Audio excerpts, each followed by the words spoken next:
ఆంధ్రప్రదేశ్ తెలంగాణ ముఖ్యమంత్రి గారి సమావేశం జరిగింది. పర్టికులర్గా ఏవేవైతే పెండింగ్ తెలంగాణ అంశాలు ఉన్నాయో వాటన్నిటి మీద సమావేశం జరుగుతుందని చెప్పి మన రాష్ట్రం వాళ్ళు చెప్పడం జరిగింది. కానీ బనకచెర్ల మీద కూడా సమావేశం ఉంటుందని అవతల రాష్ట్రం వాళ్ళు చెప్పడం జరిగింది. ఆ టైంలో మన సీఎంఓ నుంచి మన తెలంగాణ ముఖ్యమంత్రి రేవంత్ రెడ్డి గారి ఆఫీస్ నుండి బాగా మేకపోతు గాంభీర్యాన్ని ప్రదర్శిస్తూ బనకచెర్ల ఇష్యూ చర్చకు వస్తే మేము పోనే పోమని చెప్పి లీక్లు ఇవ్వడం జరిగింది ముందు రోజు.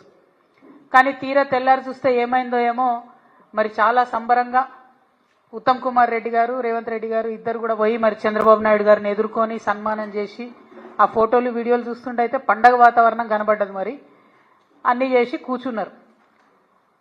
సరే మీటింగ్ పోయినరు. మీటింగ్ పోయినాక నేను మీ అందరికీ తెలుసు ఎప్పుడు కూడా సమాచారం లేకుండా మాట్లాడను, నిర్దిష్టమైనటువంటి ఆధారాలు లేకుండా మాట్లాడను. వీళ్ళు మీటింగ్కి పోయినరు, జలశక్తి మీటింగ్కి. మొట్టమొదటి అంశమే ఎజెండాలో బనకచెర్ల జరిగింది. అక్కడ మొట్టమొదటి అంశం బనకచెర్ల ఉంటే కూడా కనీసం పౌరుషం లేకుండా సిగ్గు లేకుండా ముఖ్యమంత్రి గారు మన ఇరిగేషన్ శాఖ మంత్రి గారు మీటింగ్ మొత్తం కూడా కూర్చొని అప్పనంగా గోదావరి జలాలని గిఫ్ట్ లెక్క చంద్రబాబు నాయుడు గారి చేతిలో పెట్టి రిటర్న్ రావడం జరిగింది. ఎంత దారుణం అంటే ఇది, ఈ బనకచెర్ల ప్రాజెక్టు కనుక జరిగితే గోదావరి జలాలలో తెలంగాణ యొక్క హక్కులు శాశ్వతంగా హరించిపోతాయి. ఈ విషయం తెలుసు, ముఖ్యమంత్రి గారికి తెలుసు, ఉత్తమ్ కుమార్ రెడ్డి గారికి తెలుసు. అయినా అటెండ్ అయినరు, అయినా పోయినరు. పోయి ఉల్టా సన్మానాలు చేయించుకొని దండలు వేయించుకొని నీళ్లు అప్పనంగా అప్పచెప్పి వెనక్కి రావడం జరిగింది.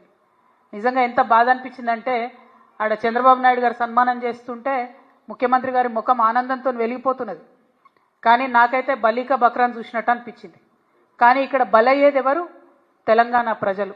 తెలంగాణ ప్రజల యొక్క హక్కులు, గోదావరి నదీ జలాల్లో శాశ్వతంగా హక్కులు కోల్పోతాం. ఇది వాస్తవం, ఇది జరిగింది అక్కడ.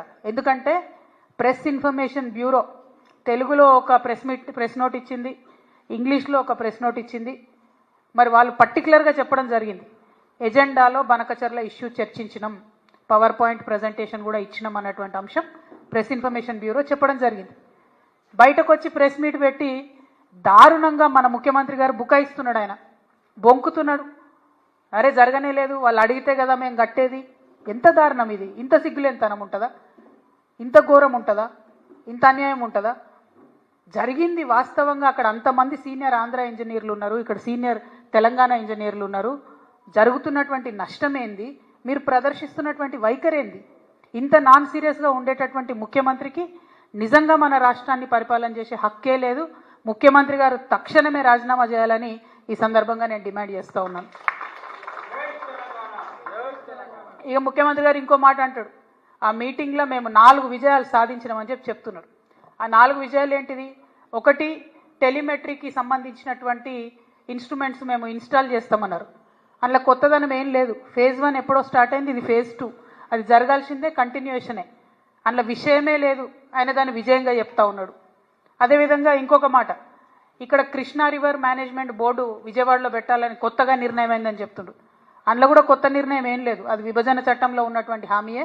గోదావరి మేనేజ్మెంట్ బోర్డు హైదరాబాద్లో ఉంటే కృష్ణా రివర్ మేనేజ్మెంట్ బోర్డు ఆంధ్రాలో ఉంటుంది. అందులో పెద్ద విషయం ఏం లేదు, కొత్తది లేదు, ఈయన సాధించింది కూడా ఏం లేదు.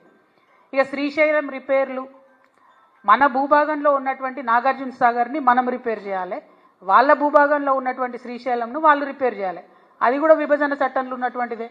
ఇప్పుడు ఈయన కొత్తగా సాధించిందే లేదు, తెచ్చింది లేదు. దాన్ని కూడా మా విజయమని చెప్తా ఉన్నారు. ఇక 4వది ఆఫీసర్స్ కమిటీ. ఇది కూడా కొత్త విషయం కాదు. ఇదివరకు కూడా ఇదే నదుల అనుసంధానం విషయం జరిగినప్పుడు ఇప్పుడు కూడా ఆఫీసర్స్ కమిటీ వేసిరు, ఇప్పుడు కూడా ఆఫీసర్స్ కమిటీ వేసిరు. ఇప్పుడు ఆఫీసర్స్ కమిటీలో తెలంగాణ అంశాలన్నిటితో పాటు తెలంగాణకు తీవ్రంగా నష్టం చేసేటటువంటి బనకచెర్లను కూడా యాడ్ చేసిండ్రు.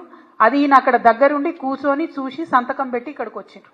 అదొకటే కొత్తదనం, అదొకటే ఆయన సాధించుకొచ్చిన విజయం. తెలంగాణ ప్రజల హక్కులన్నింటినీ చంద్రబాబు నాయుడు గారి కాళ్ళ దగ్గర తాకట్టు పెట్టి రావడం తప్పితే ఈ మొత్తం అంశంలో రేవంత్ రెడ్డి గారు సాధించినటువంటి విజయం అనేదే లేదు. ఇవాళ నేను ఆంధ్ర ప్రాంత ప్రజలకు కూడా అపీల్ చేస్తూ ఉన్నాను, ఈ బనకచెర్ల ప్రాజెక్టు వల్ల ఆంధ్ర ప్రాంత ప్రజలకు లాభం లేదు. ఆల్రెడీ నీళ్ళు వస్తున్నటువంటి ఆయకట్టుకు మళ్ళీ నీళ్ళు ఇచ్చేటటువంటి ఒక ప్రాజెక్ట్ డిజైన్ చేసిరు తప్పితే ఇందులో కొత్తదనం లేదు. ఆంధ్రప్రదేశ్లో ఇప్పటికీ కూడా నీళ్లు రానటువంటి ప్రాంతాలకు నీళ్లు రావాలని మీ సోదరుగా నేను కోరుకుంటున్నాను. కానీ ఈ ప్రాజెక్టు బనకచర్ల ప్రాజెక్టు ఒక కుట్రపూరితమైనటువంటి ప్రాజెక్టు, కాంట్రాక్టర్ల కోసం కడుతున్నటువంటి ప్రాజెక్టు, దాంట్లోంచి వచ్చేటటువంటి కమిషన్ల కోసం కడుతున్నటువంటి ప్రాజెక్టు.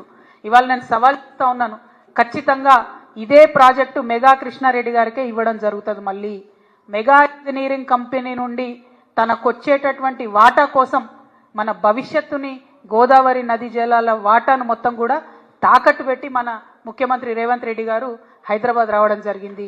మీరు చూడండి, ఇది జరగకపోతే రేపు ఈ ప్రాజెక్టు మెగా ఇంజనీరింగ్కి ఇవ్వకపోతే మీరు చూడండి.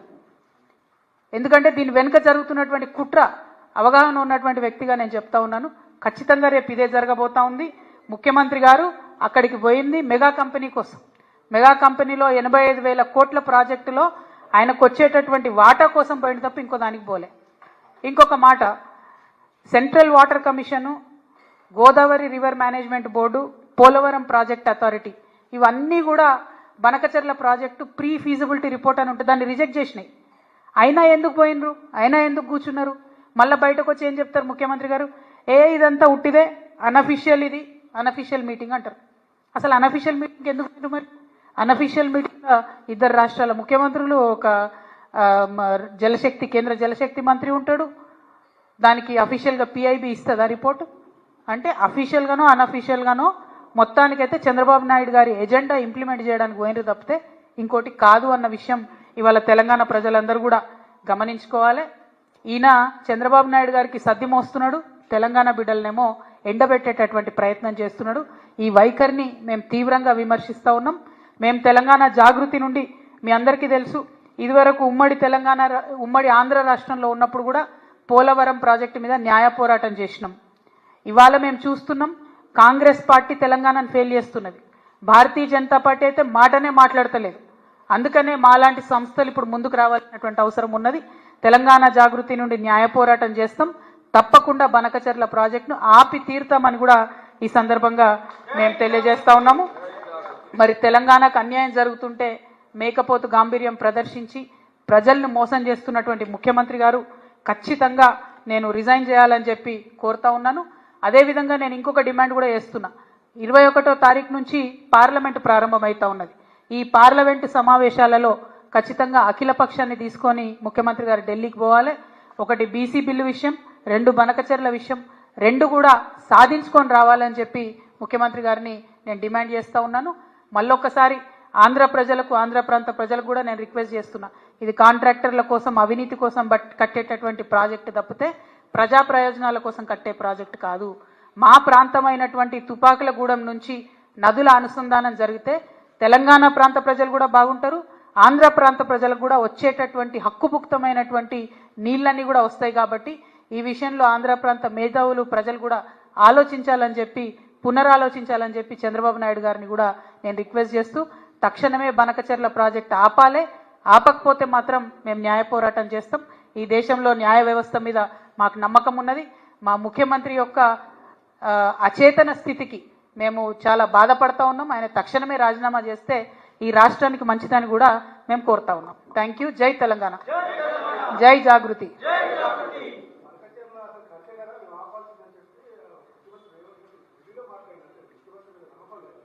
100% లేదు. ఒకటే మీటింగ్కి పోయినటువంటి ఆంధ్ర మంత్రి గారు బయటకు వచ్చేమో మేము బనకచర్ల కడుతున్నాం, బనకచర్ల మీద డిస్కషన్ అయిందని చెప్పిండు. ప్రెస్ ఇన్ఫర్మేషన్ బ్యూరో కేంద్ర ప్రభుత్వంలో కూడా బనకచర్ల మీద డిస్కషన్ అయింది, ఆఫీసర్స్ కమిటీలో ఉంటుందని చెప్తున్నారు. ఇక ముఖ్యమంత్రి గారు బయటకు వచ్చేమో డిస్కషన్ కాలే అంటుండు. వీరి యొక్క గత చరిత్ర మనకు తెలుసు కదా, ఆయన పెట్టుకున్న ఓట్లు, ఆయన మాట్లాడిన మాటలు, ఆయన ఎగ్గొట్టినటువంటి రైతు బంధులు, రైతు భరోసాలు, కళ్యాణ లక్ష్మిలు అన్నీ మనకు తెలిసినాయి కదా. సో ఆయన చరిత్ర తెలుసు కాబట్టి ఖచ్చితంగా మన ముఖ్యమంత్రే, మన తెలంగాణ ముఖ్యమంత్రే అబద్ధం ఆడుతున్నాడని తేట తెల్లమైపోయింది అలా ప్రజల ముందట. అందుకే బలంగా చెప్తా ఉన్నాం, ఆయన రాజీనామా చేయాలి, ఆయన పదవిలో కొనసాగేటటువంటి అర్హతనే లేదు. Thank you. ఇప్పుడు ముఖ్యమంత్రి గారిని మేము డిమాండ్ చేస్తున్నాం, ఆయన అఖిలపక్షం తీసుకొని పోవాలి. ఆయన తీసుకొని పోకపోతే ఢిల్లీకి నేను ఖచ్చితంగా మాకు సహకరించి తోడుగా వచ్చే సంఘాలన్నింటినీ, పార్టీలన్నింటినీ కూడా తీసుకొని కూడా వెళ్తాం. అందులో మోమాటం ఏం లేదు.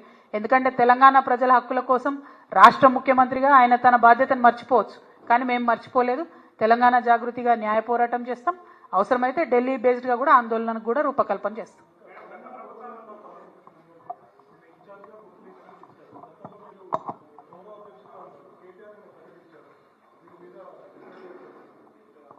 ఈశ్వరన్న తను స్వయంగా తను బొగ్గుగని కార్మికుడు, చాలా సీనియర్ నాయకుడు.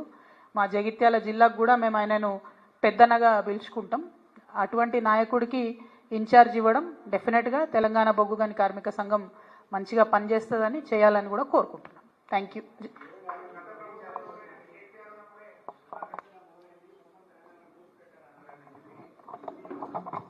సీఎం గారి మాటలు ఏడ నమ్ముతామే మనం. ఆయన మీటింగ్లో ఉండి కూర్చొని మీటింగ్ కాలేదని చెప్తున్నాడు, బనకచెర్ల ఇష్యూ డిస్కషన్కే రాలేదని చెప్తున్నాడు. తను చెప్పే మాటలకు శాంక్టిటీ ఏముంది చెప్పండి? ఎంత దారుణంగా మాట్లాడుతున్నారు, ఎంత దారుణంగా అబద్ధాలు ఆడుతున్నారు. కేసీఆర్ గారి హయాంలో ఈ డిస్కషన్ రాలేదు, వచ్చిందే ఇప్పుడు. వచ్చిన తర్వాత రాచమార్గం వేసిందే ఈయన, రెడ్ కార్పెట్ వేసిందే ఈయన. ఆయన ఇప్పుడు ఒక మాట చెప్తారు కదా ముఖ్యమంత్రి గారు, నా స్కూల్ బీజేపీలో అయింది, నా కాలేజ్ టీడీపీలో అయింది, నా ఉద్యోగం కాంగ్రెస్లో అని. ఇంకా కూడా ఆయన కాలేజ్ స్టూడెంటే అనుకుంటున్నాడు. అందుకనే టీడీపీకి చంద్రబాబు నాయుడుకే కట్టుబడి ఉన్నాడు ఇప్పటికి కూడా. ఆయన కోసం మొత్తం అన్ని కూడా మన గోదావరి నదీ జలాలు గిఫ్ట్గా ఇస్తున్నటువంటి పరిస్థితి కనబడుతున్నది. ఇక ఆయన ఎమ్మెల్సీ గురించి నేను మాట్లాడదలుచుకోలేదు. ఆయన జనాభా లెక్కలకెళ్ళి తీసేసిన నేనైతే. కాబట్టి ఆయన మీద డిస్కషన్ అనవసరం మనకు. Thank you. అమ్మ ఏందన్నా నేను చెప్తున్నా కదా, ఆయన జనాభా లెక్కలలో లేరు, ఆయన ఎవరో కూడా నాకు తెలియదు. Thank you. జై తెలంగాణ.